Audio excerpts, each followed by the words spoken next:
प्यारे देशवासियों, मेरा ओम प्रणाम। प्यारे भाई बहनों तथा प्यारे नौजवानों और प्यारे बच्चों, एक समय ऐसा था जब हमारे देश में ऋषि मुनि रहते थे। तो ऋषि मुनि के वहाँ आश्रम होते थे। तो उन आश्रम में जो है लोग उन ऋषि मुनियों के पास शिक्षा प्राप्त करने के लिए अपने बच्चों को भेजते थे। बड़े बड़े राजे महाराज जो है अपने बच्चों को ऋषि मुनि के वहाँ शिक्षा प्राप्त करने के लिए बच्चों को भेजते थे। तो वो एक ऐसा अच्छा वातावरण था। भले ही वो कुटिया में रहते थे ऋषि मुनि, परंतु उनकी शिक्षा, उनका समाज, उनके घर में अनुशासन, उनके घर में मान सम्मान जो मिलता था वो कहीं पर नहीं मिलता था। तो गुरु माता भी उनसे बहुत प्यार करती थी। तो प्यारे देशवासियों, जब भी कोई देश में बीमार होते थे तो ऋषि मुनियों को इतना दवाइयों का रिसर्च करना आता था, जड़ी बूटियों का। तो जब वो जड़ी बूटियों की दवाइयाँ देते थे तो उसी समय जो है वो उनको फ़ायदा हो जाता था। जब भी उनको वो जड़ी बूटी की दवाई देते थे तो उससे वो बीमारी बिल्कुल मिट जाती थी जड़ से। ऐसी होती थी ऋषि परंपरा।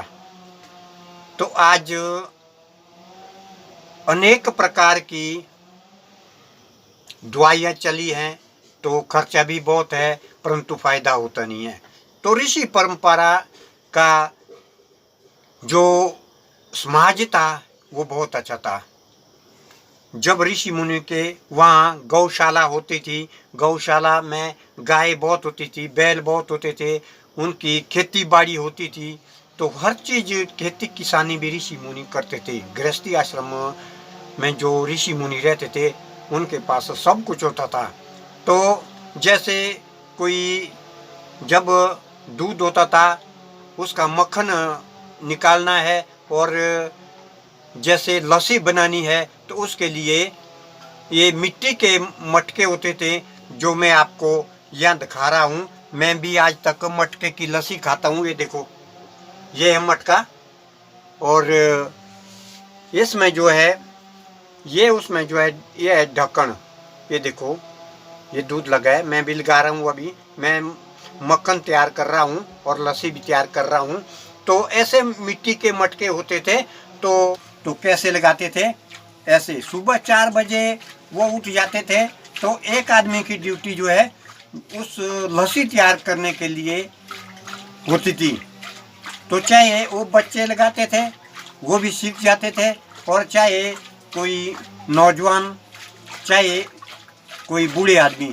तो प्यारे दोस्तों, जो मिट्टी के मटके की लस्सी है, ऐसी लस्सी किसी चीज़ में नहीं होती है। चाहे सोने का बर्तन क्यों ना हो, चांदी का बर्तन क्यों ना हो, जो मिट्टी का मटका है वो सबसे शुद्ध है। तो मैं भी आज ये लस्सी तैयार कर रहा हूँ। तो मेरी उम्र आज 67 साल हो गई है। तो मैंने आज तक मिट्टी के मटके की लस्सी खाई है। तो मेरी जितनी भी उम्र हुई है, हम एक दिन में भी बगैर गाय के नहीं रहे। हमने बचपन से माँ बाप के घर से ही जो है गाय पाली है। तो अभी तक मैं गाय पाल रहा हूँ। तो मुझे तो और बर्तन की लस्सी भी पसंद नहीं होती है। तो हमने ज़िंदगी में ये मिट्टी के मटके की लस्सी खाई है, क्योंकि मिट्टी के मटके में जो लस्सी बनाने का कार्यक्रम है, इसका एक लाभ और भी है। जो हमारे इन जोड़ों में कईयों को दर्द लगती है, क्योंकि आज मशीनें चली हुई है, बिजली के द्वारा लस्सी को तैयार करते हैं तो खुद मेहनत नहीं करते हैं। तो इसका कारण ये भी है कि इस कार्य से जो है हमारे बाजू के जो जोड़ हैं, इसमें ये जब इधर उधर हिलते रहेंगे तो खून का सर्कुलेशन चलता रहेगा, तो हमारे जोड़ों का दर्द नहीं लगता है। तो उस ऋषि परंपरा में अनेक प्रकार के फायदे थे, जो भी हम हाथों द्वारा हर कार्य करते थे। तो प्यारे दोस्तों, तो आज जो बीमारियां लग रही है, अनेक प्रकार के जोड़ों के दर्द हो रहे हैं, तो लोग ज़्यादातर अंग्रेजी दवाइयाँ खा रहे हैं। अंग्रेजी दवाइयों से तो साइड इफ़ेक्ट भी होता है, और जो नेचुरली जड़ी बूटियाँ हैं आयुर्वेदिक की, उससे बहुत फ़ायदे हो रहे हैं। तो मैं सभी देशवासियों से प्रार्थना करता हूँ कि जो ऋषि परंपरा है, तो उसको चलाने से, उसको सीखने से बहुत लाभ मिलता है। पुरानी परंपरा जो है बहुत अच्छी है। उन दिनों में रोग भी नहीं लगता था। तो अब तो अनेक प्रकार की चीज़ें निकली है, जिससे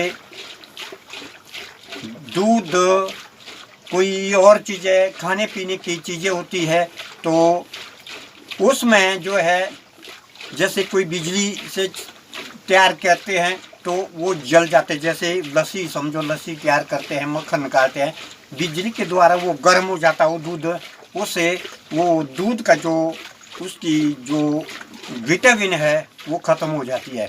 तो जो जैसे मिट्टी के मटके हैं, ये तो सबसे अच्छे हैं। तो प्यारे दोस्तों, आप भी ऐसे मिट्टी के मटके रखिए और सुबह दूध को इसमें लगाएं, तो आप न देख लेना मिट्टी के मटके की लस्सी में क्या स्वाद होता है। तो वो सबसे अच्छा है और गुणकारी भी है। तो हमारे बाजू का जो योग है ये भी चलता रहेगा, होता रहेगा। आपके बाजू में दर्द कभी नहीं होगी। आजमाया हुआ है ये, जो पहले से लेकर हमने बचपन से जो ये कार्य किए हैं, तो हम अभी तक तंदुरुस्त है। तो हमारे बाजू में भी कभी दर्द होता नहीं है। तो मैं सुबह 4 बजे उठ जाता हूँ। जब 4 बजे उठता हूँ, उसके बाद मैं योग, आसन, प्राणायाम करता हूँ। तो उसके बाद मेरे लिए काम होता है।